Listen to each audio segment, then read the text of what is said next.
Sebesar ini dulu Sabah, tempat pertemuan, tempat berkumpulnya bangsa-bangsa di sini. Ini dikatakan benua Atlantis. Bangsa-bangsa dan pusat kebudayaan itu berada di sini. Karena tempat ini strategis. Baldatun thayyibatun, pusat kebudayaan. Kemudian setelah terjadi banjir besar, pusat kerajaannya tidak bisa lagi jalan kemana-mana karena dibatasi oleh laut.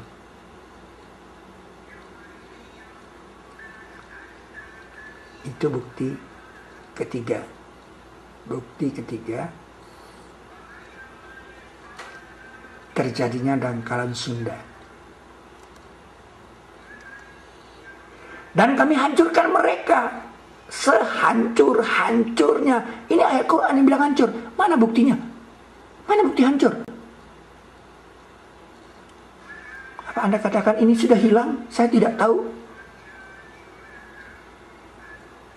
Mumazzakin, kulla mumazzakin. Mana dia buktinya? Pernah Anda melihat sebuah negeri hancur? Di dunia hanya Nusantara Indonesia yang terdiri dari 17.000 pulau. Tidak ada di dunia lain. Mereka hancur sehancur-hancurnya, dan mereka terpecah-pecah menjadi 17.000 pulau. Ini ayat kelima. Ini bukti kelima.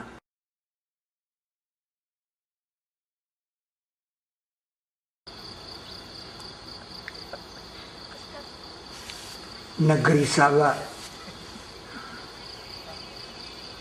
Di manakah negeri Sabah itu?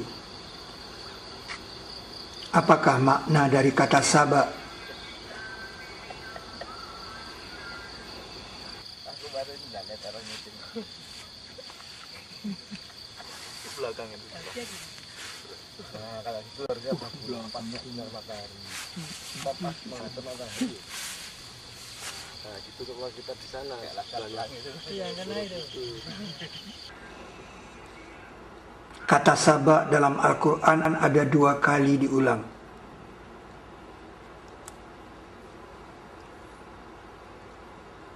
Di dalam surat Sabah ayat 18, kita diperintahkan untuk berjalan ke negeri Sabah. Berjalanlah padanya beberapa malam dan siang dengan aman.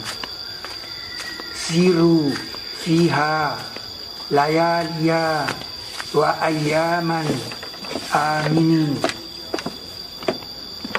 Ini memberikan arti bahwa negeri Sabah adalah negeri yang aman. Seperti amannya negeri di Mekah yang disebut Baladil Amin. Siru fiha layaliya wa ayyaman aminin. Surat Sabah, surat ke-34 pada Al-Quran ayat 18. DLA telah melakukan ekspedisi ke sana. Ternyata di Sabah ada istana yang hilang. Kaum muslimin dan muslimat sesama hamba Allah, inilah lembah semut Wadi Namlu. Kesinilah Ars Ratu Sabah dipindah oleh tentara Sulaiman, disebut dalam surat ke-27 ayat 40. Nah, itulah Ars Ratu Sabah, ya, berada sekarang di lembah semut Wadi Namlu. Mari kita zoom, coba kita lihat betapa Ars itu berada di lembah.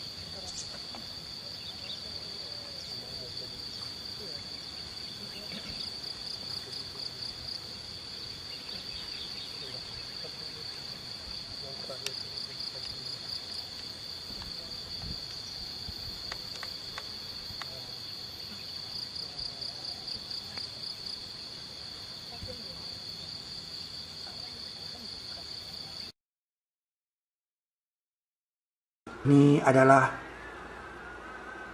relief yang menggambarkan burung berkepala manusia, yang menceritakan kepada kita bahwa burung pada waktu itu bisa bicara.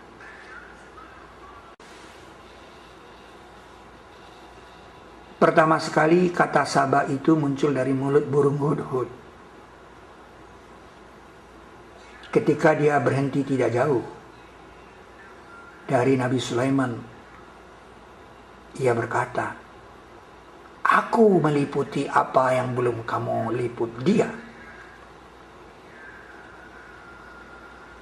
Dan aku datangkan kepadamu dari Saba kabar yang yakin."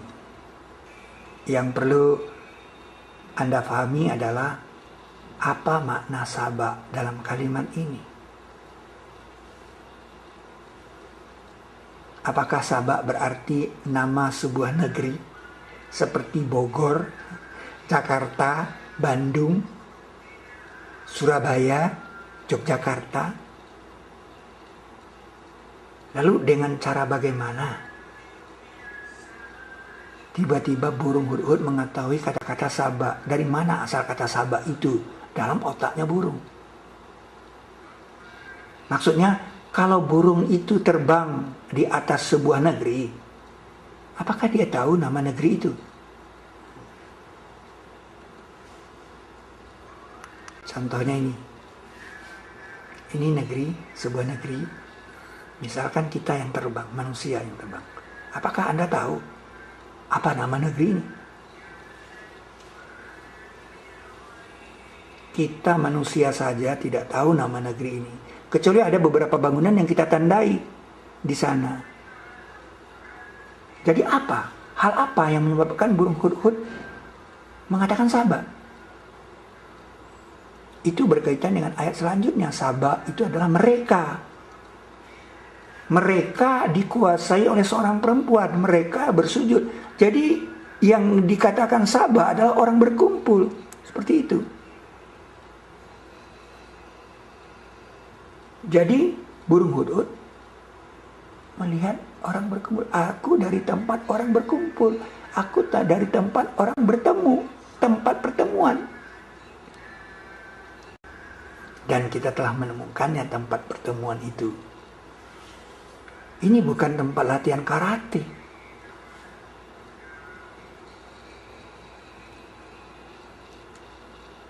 DLA telah melakukan ekspedisi dan telah menemukan tempat pertemuan yang dimaksud, yaitu di Istana Ratu Boko,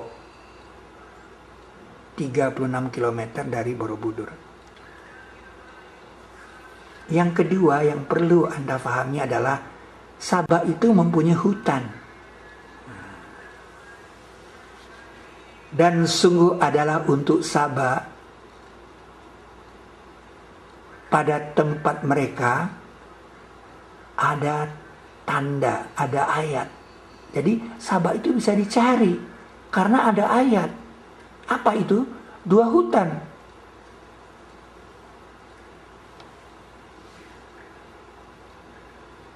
Sekarang saya tanya, hutan dalam bahasa Jawanya apa? Hutan dalam bahasa Jawanya apa? Hutan adalah wana.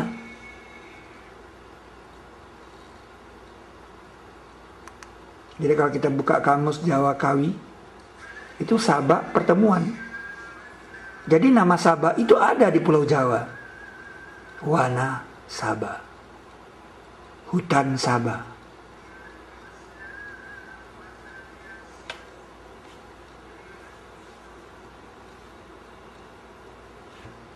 Dan sampai sekarang hutan itu masih ada sebagai ayat kata Allah. Jadi untuk menemukan negeri Saba, yang dikatakan Saba itu, di situ ada ayat, yaitu hutan. Dan hutan itu masih ada. Tidak kebetulan kalau di sini ada negeri namanya Sleman, yang berasal dari Sulaiman.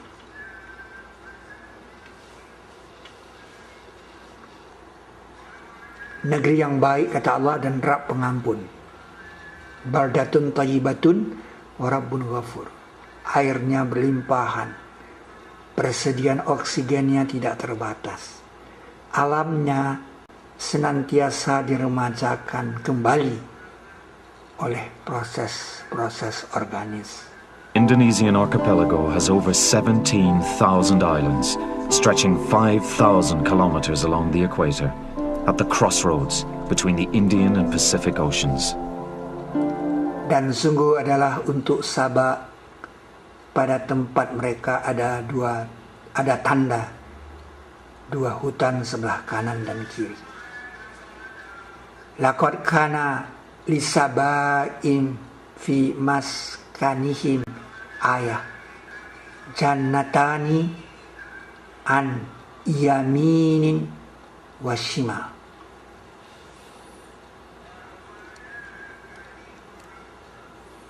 Makanlah dari rizki Rabb kamu dan bersyukurlah kepadanya, negeri yang baik dan Rabb pengampun. Kulu min rizqi rabbikum washkurulah baldatun tayyibatun rabbun ghafur.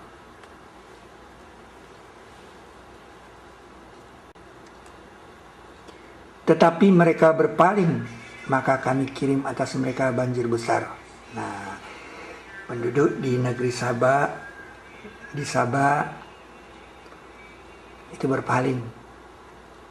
Fa'aradu fa'arsalna, maka kami mengirim alaihim atas mereka sailal arim, banjir besar. Bukan banjir karena bendungnya jebol, bukan. Itu bukan banjir namanya. Itu kecelakaan saja. Jadi tidak seperti jebolnya bendungan Situ Gintung. Ini banjir besar. Sailal arim.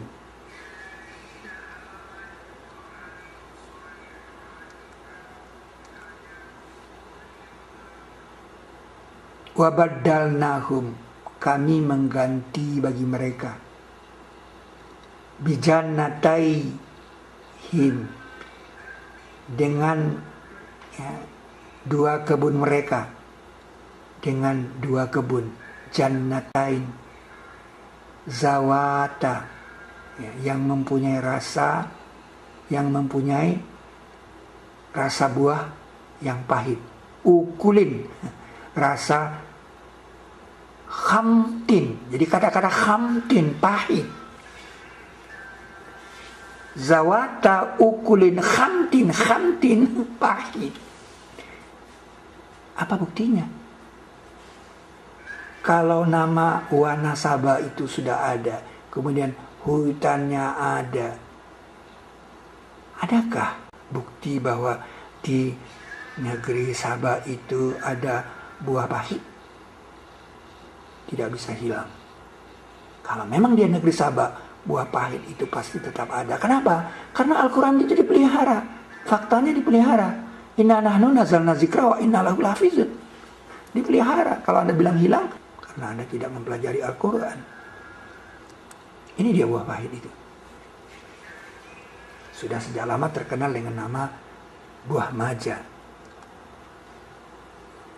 Dua kebun, yang keduanya mempunyai rasa buah yang pahit. Jannataini zawata ukulin khamtin.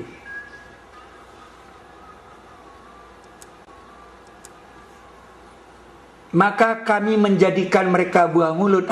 Ini ahaditha. Hadis ini cerita bersambung. Hadis itu cerita bersambung dari A si B, dari bapak ke anak, anak ke cucu. Cerita bersambung ini dikatakan buah mulut atau buah bibir. Fajalnahum ahaditha. Kami menjadikan mereka hadis, cerita bersambung, cerita rakyat. Dan ternyata benar saudara, kita mendapatkan cerita tentang Majapahit ini dari cerita rakyat. Tidak ditulis sebuah buku. Dua kebun, yang keduanya mempunyai rasa buah yang pahit. Sebab itu Allah mentakdirkan sebuah kerajaan besar mau menamakan dirinya sebagai buah pahit ini. Karena dia akan dijadikan buah mulut.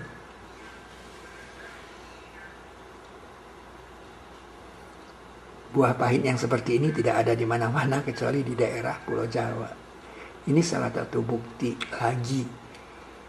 Bukti kedua, kalau bukti pertama itu adalah nama Wanasaba, nah sekarang bukti kedua itu adalah buah Majapahit. Likulli naba'in mustaqarrun wa sawfa ta'lamun. Setiap kabar itu ada faktanya dan nanti kamu akan mengetahuinya. Tidak mengingkari kepada ayat-ayat Allah, melainkan orang-orang yang kafir. Ma yujadilu fi ayatillah ilal ladzina kafaru. Jadi kalau Anda mengingkari ayat-ayat Allah, Anda itu kafir. Hanya orang kafir yang mengingkari ayat-ayat Allah. Maka kami kirim atas mereka banjir besar. Fa'arsalna alaihim sailal arim, banjir besar. Surah Sabah ayat 16.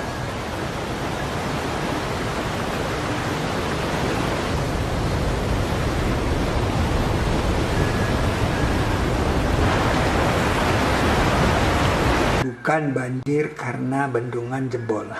Bukan. Itu banjir kecil, itu kecelakaan namanya. Kalau kami kirim, kami mengirim banjir besar.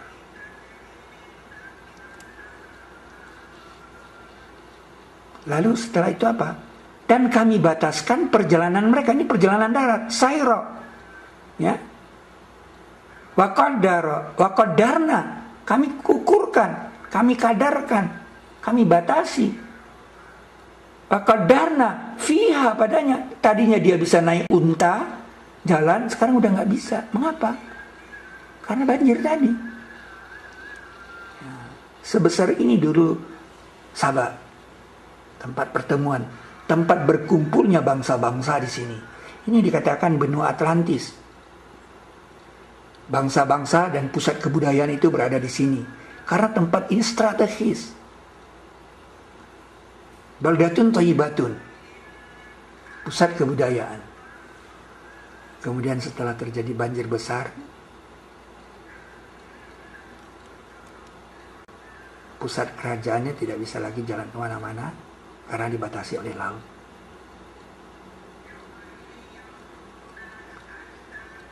Itu bukti ketiga. Bukti ketiga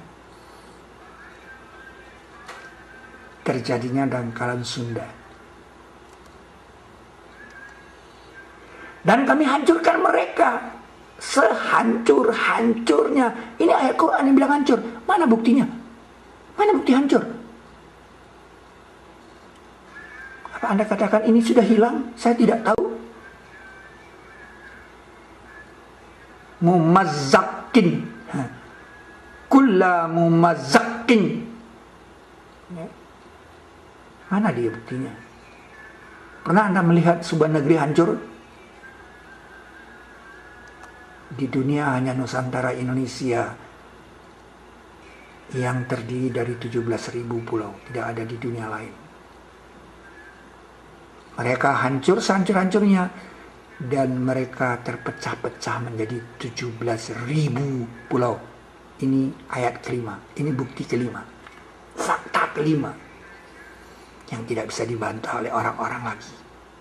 Bahwa Nusantara Indonesia itu adalah negeri Sabah, yaitu tempat berkumpulnya bangsa-bangsa dahulu dan pusat kebudayaan dunia. Dan itu yang dikatakan benua Atlantis.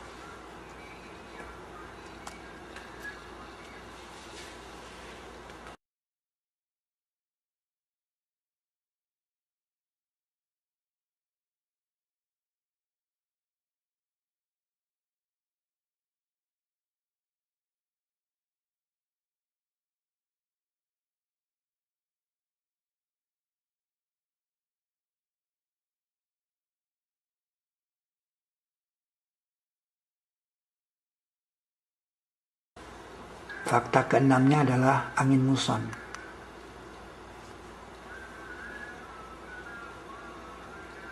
Fakta keenamnya adalah surat Shad ayat 36. Pada surat Shad ayat 36 ini dikatakan bahwa Nabi Sulaiman itu mampu menjalankan angin dengan perintahnya. Ya. bi amrihi, tajri bi amrihi, ya. Lahu riha, baginya angin, tajri bi amri, berjalan berdasarkan perintah dia. Kemana saja angin itu dia perintahkan akan berjalan. Surat 38 ayat 36. Surat Sad ayat 36. Tetapi pertanyaannya adalah, mengapa di surat 34 ayat 12 seolah-olah Nabi Sulaiman tidak berdaya? Ya, dan kepada Sulaiman angin bertiup paginya sebulan dan sorenya sebulan. Mengapa? Mengapa disebut paginya sebulan? Karena ayat ini untuk menceritakan posisi Nabi Sulaiman. Angin dengan arahan yang berganti menurut kurun waktu tertentu, itu adalah angin muson. Jadi Nabi Sulaiman dipastikan di sini berada di daerah yang antara dua benua yang besar di Indonesia. Ketika musim panas di Asia, angin bertiup dari Australia ke Asia. Dan ketika musim panas di Australia, angin itu bertiup dari Asia ke Australia. Jadi ini adalah fakta ke-6 bahwa posisi Nabi Sulaiman pada waktu itu adalah Indonesia.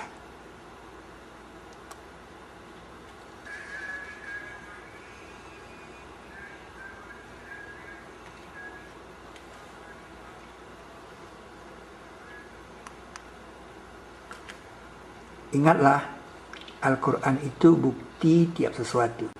Tibyana likulli syai'in. Bukti untuk tiap sesuatu. Dan tafsila kulli syai'in. Penjelasan tiap sesuatu.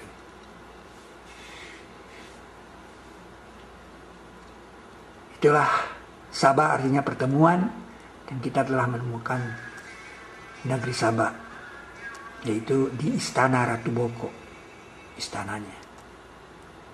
Disinilah sisa dari bangunan Sabah. Sisa dari bangunan Sabah.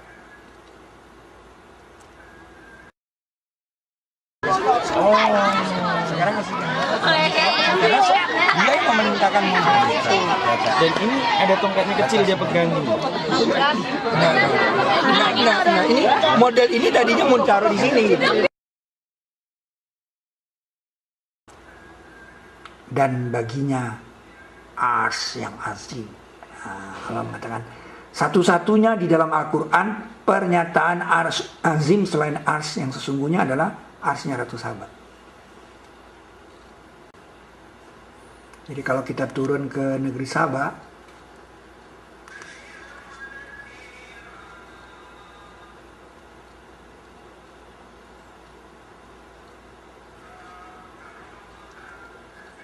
jaraknya 36 km dari Wadi Naml.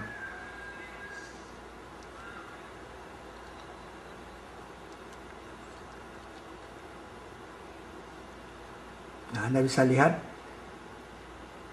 daerah ini kosong. Yang tinggal 2 buah ini saja. Ini kosong semuanya. Siapa yang mencuri dan kemana batunya dibawa. Seluas itu hanya tinggal sedikit. Yang dikatakan Sidrin Qalil, Sidrin yang kecil. Dunia kepurbakalan kita belum bisa menjawab kemana hilangnya istana ini. Tinggal sedikit.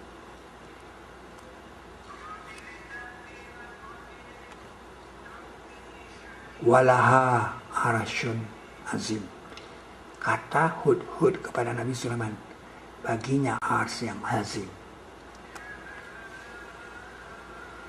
Lalu Nabi Sulaiman memerintahkan kepada tentaranya untuk memindahkan. Tapi sebelumnya Hud diberi kartu nama oleh Nabi Sulaiman. Dan disuruh diterbangkan kartu nama itu yang bertuliskan Bismillahirrahmanirrahim. Nah, ketika kartu nama itu jatuh di negeri Sabah, Ratu Sabah berkata, "Hai para mala, ya ayuhal mala'u inni Ya ayyuhal mala'u inni, telah dicampakkan kepadaku satu kitab yang karim. Ulkiya ilayya kitabun karim. Lalu dia baca kitab itu. Innahu min Sulaiman wa innahu bismillahirrahmanirrahim. Anda bayangkan, kita menemukan tempat jatuhnya bismillahirrahmanirrahim yang dikirim Nabi Sulaiman, yaitu di sini. Di sini jatuhnya. Kop surat dari surat Sulaiman itu bismillahirrahmanirrahim, isinya ala ta'lu alayya watuni muslimin. Jangan berlaku sombong kepadaku dan datanglah kepadaku dengan menyerah diri. Di sini dikamuskan kata muslim itu menyerah diri. Luar biasa, tempatnya sangat spiritual. Kita menemukan kembali tempat di mana kartu namanya Nabi Sulaiman jatuh. Dan di kartu nama itu tulisannya bismillahirrahmanirrahim.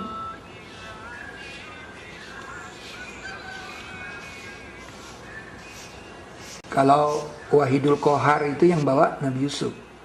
Cuma Nabi Yusuf yang bilang Allah itu Wahidul Qahar, yang satu yang gagah. Tapi kalau Ar-Rahmanir-Rahim, yang bawa cuma Nabi Sulaiman alaihissalam. Anda bisa bayangkan, yaitu di suratnya ini, di suratnya Nabi Sulaiman ini ada kata-kata Ar-Rahmanir-Rahim. Coba Anda baca Al-Quran, kalau ada seorang Nabi mengatakan Ar-Rahmanir-Rahim. Ini dahsyat, saudara. Maka itu kita harus berusaha memahami bagaimana karya jin. Bagaimana karya jin. Dan sebagian dari jin, orang yang bekerja di hadapannya dengan izin Rabbnya. Bayangkan. Jin bisa dikerjakan oleh Sulaiman. Karena Nabi Sulaiman itu membawa fenomena Ar-Rahmanir-Rahim. Ar-Rahmanur-Rahim. Dia mengetahui karakter dari Ar-Rahmanur-Rahim yang dahsyat, dan bismillahirrahmanirrahim itu dari dia.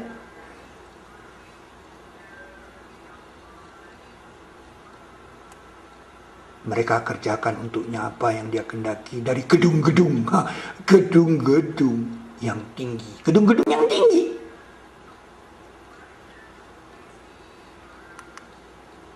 Sampai sekarang, saudara, gedung itu masih paling tinggi di Yogyakarta.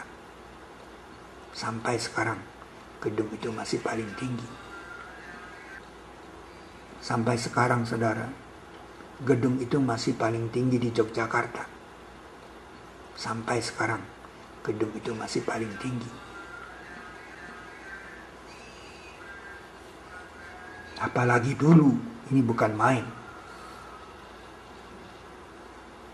Para ahli purbakala bisa menulis semaunya, tapi dia tidak bisa melawan cerita rakyat. Ahaditha, buah mulut, cerita rakyat. Cerita rakyat mengatakan bangunan ini dikerjakan oleh jin dan setan.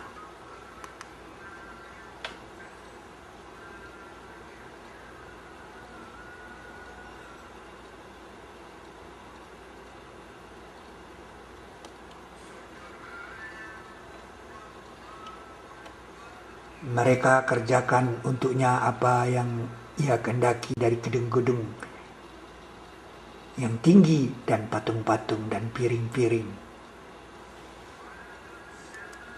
Piring-piring, saudara. Kita sudah menemukan piring-piring itu. Inilah piring yang dibuat di zaman Nabi Sulaiman oleh jin, disebut pada 3413.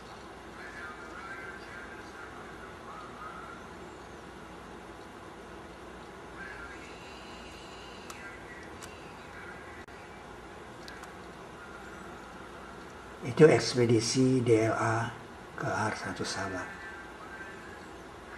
Mereka menemukan gambar-gambar seperti yang disebut dalam ayat 248 surat kedua.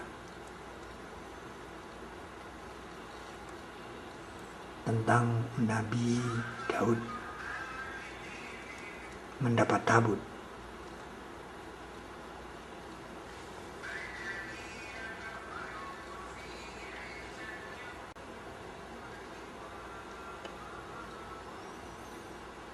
Mereka kerjakan untuknya. Jadi jin dan setan mengerjakan untuk Nabi Sulaiman apa yang dia kendaki. Nabi Sulaiman mau apa? Gedung-gedung, aku ingin gedung. Nabi Sulaiman bikin gedung yang tinggi. Dan patung-patung. Nabi Sulaiman bikin patung-patung. Nabi bikin patung, bayangkan. Patung-patung. Bagaimana patung-patung? Perlu saya ingatkan bahwa satu-satunya Nabi dengan nama Jawa pakai Su adalah Nabi Sulaiman, saudara. Dari Nabi Adam sampai Nabi Muhammad SAW, hanya Nabi Sulaiman yang memakai nama Su, meninggalkan tempat bernama Sleman di Pulau Jawa, di Jawa Tengah. Itu Anda jangan lupakan.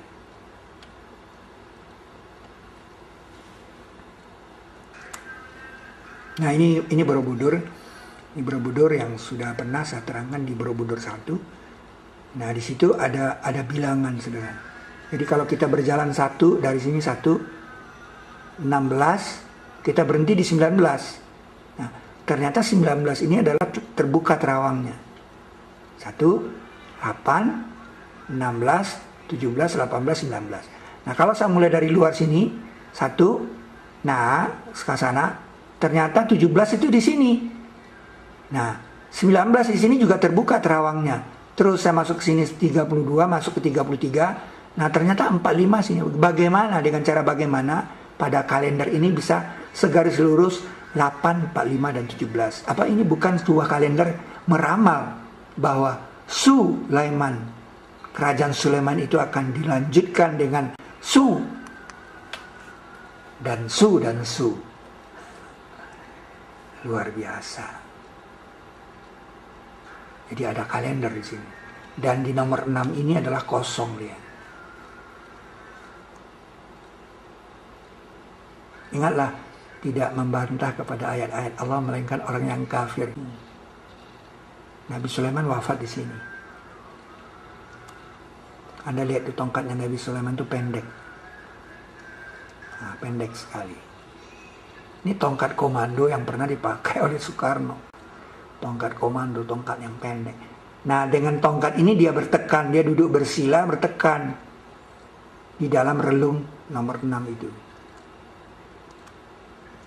Ya. Nah ketika Nabi Sulaiman runtuh terbukti oleh jin. Nah, jadi Nabi Sulaiman sudah lama meninggal dunia, tapi tidak ketahuan karena terhalang oleh relung kiri kanannya, dan dia bertekan dengan tongkat. Ketika tongkatnya itu dimakan oleh rayap, nah kepalanya jatuh, dan waktu itulah jinnya bubar, tetapi masih tertinggal satu patung lagi yang belum selesai, yaitu ini. Ini yang disebut Unfinished Solomon, patung Nabi Sulaiman yang belum selesai. Mestinya ini diletakkan di nomor 6. Untuk di nomor 6. Di nomor 6 itu tempat Nabi Sulaiman duduk. Dia bilang, aku sudah menunggu sejak Nabi Sulaiman wafat, agar aku dibuka rahasianya. Siapa aku? Mengapa aku ditinggal tidak selesai? Terima kasih DLA yang mewisuda aku Ahad 8 Maret 2009.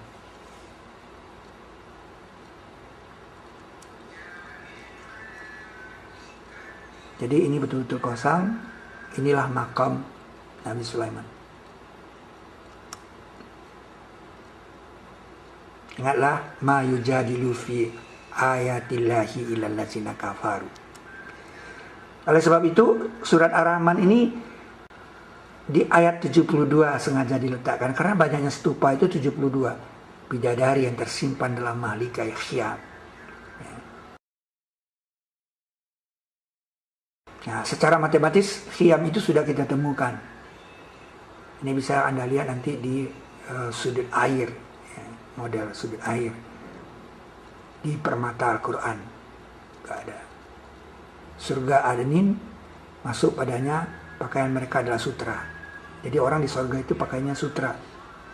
Maka itu Nabi Sulaiman memaksa jin untuk membuat patung itu pakai sutra. Anda lihat. Kalau Anda lihat orang-orang meniru patung ini, mereka tidak mengerti mengapa di sini ada 2 lapis kain.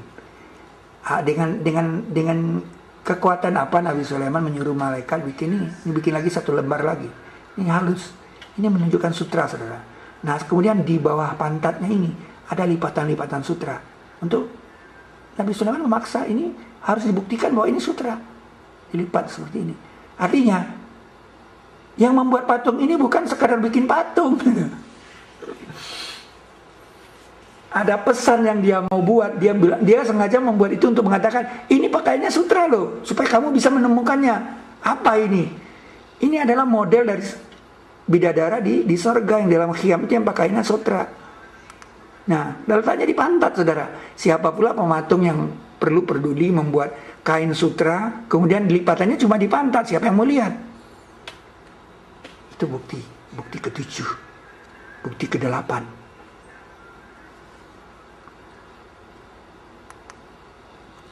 Maka itu khiyam itu ada 72.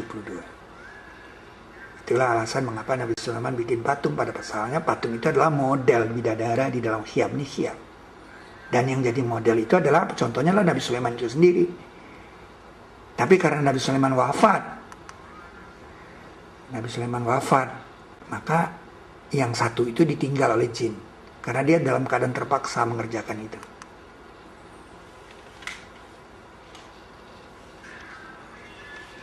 Ya, ini ayat Al-Quran ya, ini patung-patung. Nah, ini terlihat belum selesai. Karena yang selesainya keriting rambutnya. Yang selesai itu seperti ini. Jadi ini belum selesai. Ya. Jadi sengaja dibikin keriting untuk menunjukkan dia sudah selesai. Dan ini tidak selesai. Dan kita sudah wisuda. Dan kita sudah memberikan permata Al-Quran di kepalanya. DLA telah mewisuda dia.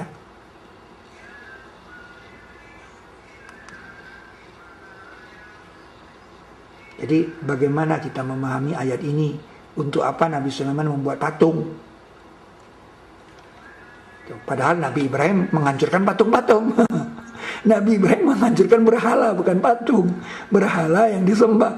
Nabi Sulaiman bikin patung bukan untuk disembah, tapi untuk huruf. Untuk model, untuk menceritakan sesuatu. Jadi fungsinya sebagai huruf gambar. Bukan untuk disembah. Yang tidak boleh itu menyembah patung. Maka ia berhenti tidak jauh. Ini ayat Quran mengatakan dia berhenti. Yang tahu ini cuma Nabi Sulaiman dan orang yang membaca Al-Quran. Nah, dia buatkan patungnya. Cerita tentang burung hudhud berhenti tidak jauh. Fama kasa ghairu ba'id. Ini membuktikan bahwa patung burung ini pasti Nabi Sulaiman yang menyuruh jin. Karena cuma dia yang tahu fama kasa ghairu ba'id itu. Pergilah dengan tulisanku ini, katanya. Maka campakkanlah pada mereka, kemudian berpaling dari mereka. Maka perhatikan. Ya, fanzur. Ya, fanzur. Maka perhatikan. Siapa yang tahu kata-kata memperhatikan ini kalau bukan Nabi Sulaiman? Nah, dia memperhatikan, dia berikan ekspresi memperhatikan burung itu. Jadi Nabi Sulaiman membikinkan cerita itu setelah dia katakan kepada burung itu, dia menceritakan kembali bahwa tanda kerajaan itu akan datang kepada kamu, tabut. Ini Al-Quran mengatakan bahwa Nabi Daud mendapat tabut. Itu dia tabutnya. Ma yujadilu fi ayatillahi illa allazina kafaru. Tidak membantah kepada ayat-ayat Allah, melainkan orang-orang yang kafir. Hanya orang kafir aja yang bantah ayat ini. Anggap, itu udah hilang katanya. Ya, karena sifat kafir kamu mengatakan kamu udah hilang. Asal tidak mau tahu, ya tidak mau tahu sifat kafir kamu. Ma yujadilu fi ayatillahi illa allazina kafaru. Tidak membantah kepada ayat Allah, melainkan orang-orang. Ini buktinya. Nih, kotak. Siapa yang bisa menjelaskan kotak apa ini? Peti apa? Mengapa peti ini harus dijaga oleh satu orang? Abdi dalam menjaga. Ya? Dan dia dibawa orang tua ini. Kenapa orang ini orang tua? Kenapa dia muda? Ini Nabi Sulaiman, ini Nabi Daud. Ini dalam upacara menyerahkan kekerajaan. Di dalam Quran dikatakan dan Sulaiman mewarisi Daud. Ini upacaranya. Cuma Nabi Sulaiman yang tahu bahwa tabut ini berada di bawah bapaknya. Ini rahasia kerajaan. Anda bisa bayangkan. Pastilah bahwa Nabi Sulaiman lah yang menyuruh gambar ini karena dia tahu anatomi gambar ini. Dan pasti dia dengan susah payah untuk membuat yang mirip orang tua, ya, dan ini adalah bapak dia. Gambar Nabi Daud, Anda bayangkan. Dia untuk meyakinkan kepada kita bahwa ini betul arsnya Ratu Saba. Dalam rangka meyakinkan dunia, ini betul ars Ratu Saba. Ini benar ars ini pernah dipindah. Itu masalah tujuannya. Maka ini perlu bukti. Nah, kalau dunia itu mengakui bahwa ada bangunan yang pernah dipindah di zaman Nabi Sulaiman, itu dahsyat, saudara. Ini kita temukan. Kita temukan di Istana Ratu Boko. Anda bisa lihat contoh dari stupa yang ada di Borobudur. Ya, Anda lihat modelnya. Ini tinggal satu ini. Ada dua yang seperti ini. Nah, coba Anda lihat kembangnya. Ya. Coba lihat kembang. Kembang ini yang menarik itu kembang ini nih. Ini kembang ini nih. Ini. Nah, ini ada di Borobudur ini. Ini model bulat. Coba Anda bisa lihat ini. Ini kan bulat dia. Nah, pertanyaannya, untuk apa stupa bulat ini di sini? Ya. Dan itu kemana bagian yang lain? Ya. Mana sambungannya? Kenapa hilang? Ini kan seperti sudah ada yang menjarah. Ya, ada yang mengambil. Nah, dalam konteks apa dia mengambil? Kemana dia bawa? Apakah orang yang bagian dari stupa di Borobudur yang tidak selesai iseng-iseng orang mau taruh di sini? Nggak mungkin kan? Ini bukti bahwa ars Ratu Saba itu ya dipindah dari sini ke Borobudur. Anda lihat, perhatikan baik-baik itu. Bulat, bentuk bulatnya coba perhatikan. Nah, tuh dia. Nah, Anda lihat, itu dia stupa. Stupa yang tinggal satu, kalau saya bilang yang mirip dengan stupa terbuka itu. Nah, Anda lihat kawasan ini semuanya batu. Nah, Anda bisa lihat. Nah, di sana semuanya kosong. Nah, hilang dia punya batu-batu. Ya, nah itu di sana itu yang dikatakan Sabak itu tuh sana tuh Sabak, itu dia Sabak, tempat pertemuan itu di situ. Itu mereka bersujud menyembah matahari, gitu. Itu tempat bukan tempat latihan karate itu di sana, ya. Itu bukan karate. Nah ini coba disusun ulang nih, kayak seperti kita lihat ini, ya. Nah, tapi saya menarik itu, itu yang satu itu persis stupa terbuka. Walau ini lingkarannya memang kelihatan agak besar ya, tapi modelnya sama. Pertanyaannya, kemana? Kemana temannya? Siapa yang mengambil? Ya, ini bukti bahwa batu-batu dari sini sudah dipindahkan ke Borobudur. Dia adalah ars Ratu Saba.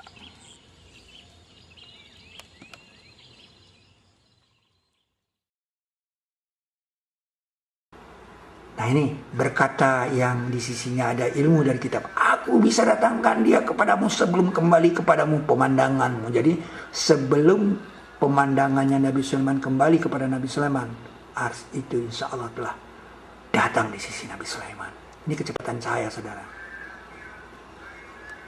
Maka ketika ia melihat terletak di sisinya, ia berkata, ini dari sebagian fadlun Rabbiku.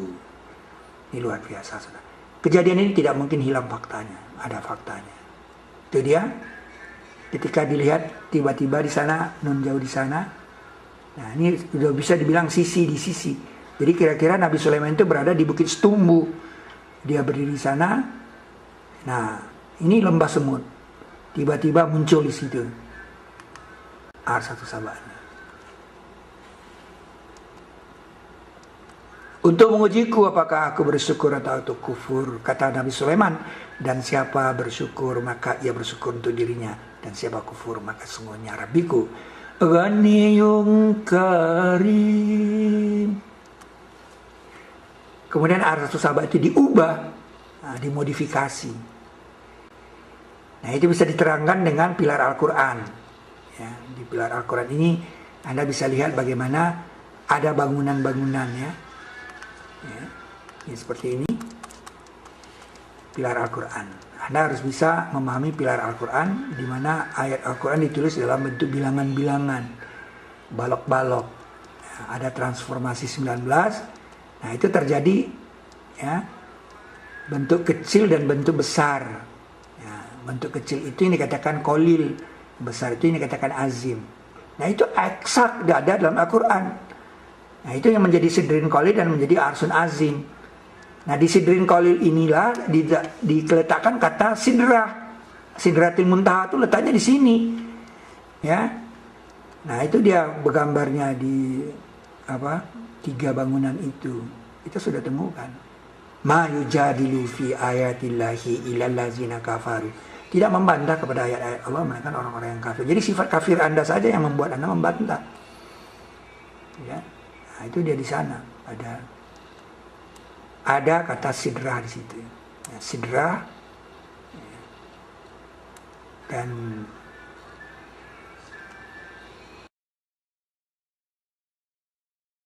Anda perlu tahu, kalau Anda ingin mengetahui tentang sidru, Anda harus pergi ke negeri Sabak. Karena di negeri Sabak lah yang disebut Sidrin Kolil. Sidrah sudah dilihat Nabi pada Isra Mi'raj. 2 sidrah. Kata 2 sidrah 14 dan 16 surat 53. Yang satu lagi orang di sorga. Ya Anda harus tunggu masuk sorga baru mengerti dengan Sidrin Mahdud. Tapi sebelum Anda masuk sorga di dunia, Anda harus ke negeri Sabak. Itu makanya Allah mengatakan berjalanlah padanya. Apa? Di situ ada Sidrin Kolil. Bagaimana Sidrin Kolil? Kalau Anda katakan pohon, berarti Anda mengatakan orang di surga di bawah pohon kayak Tarzan. Itu kesalahan. Sidrin Kolil itu dia kolil, memang kecil dia. Sidrin Kolil. Sidrin Kolil. Ini sudah fakta ke-9. Maka ia berhenti tidak jauh. Famakatha ghairu ba'id. Siapa yang tahu ini? Pastilah Nabi Sulaiman.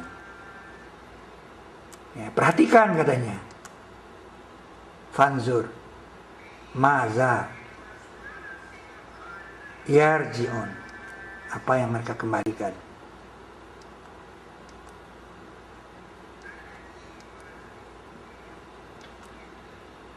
Tidak dia melainkan peringatan untuk alam semesta. In huwa illa zikrul lil alamin. Jadi semua itu pada dasarnya adalah peringatan untuk alam semesta. Allah Ta'ala membuatkan sebuah konsep ars lewat ars Ratu Saba dan pernah dipindah di zaman Nabi Sulaiman. Dan itu harus dipelajari oleh setiap manusia. Dan sungguh kamu akan mengetahui kabarnya setelah satu masa. Itulah negeri Saba dan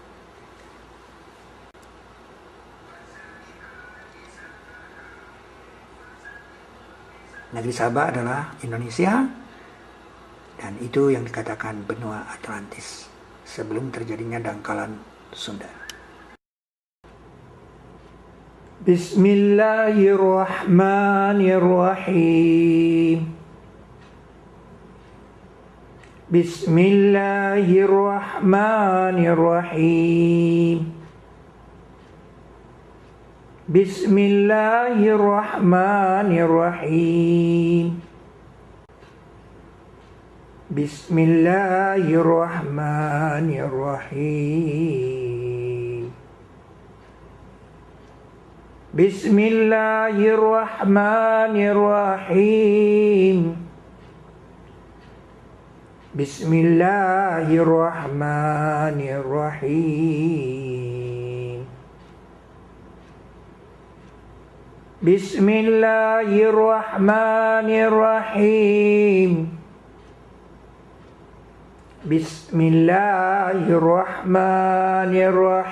Bismillahirrahmanirrahim.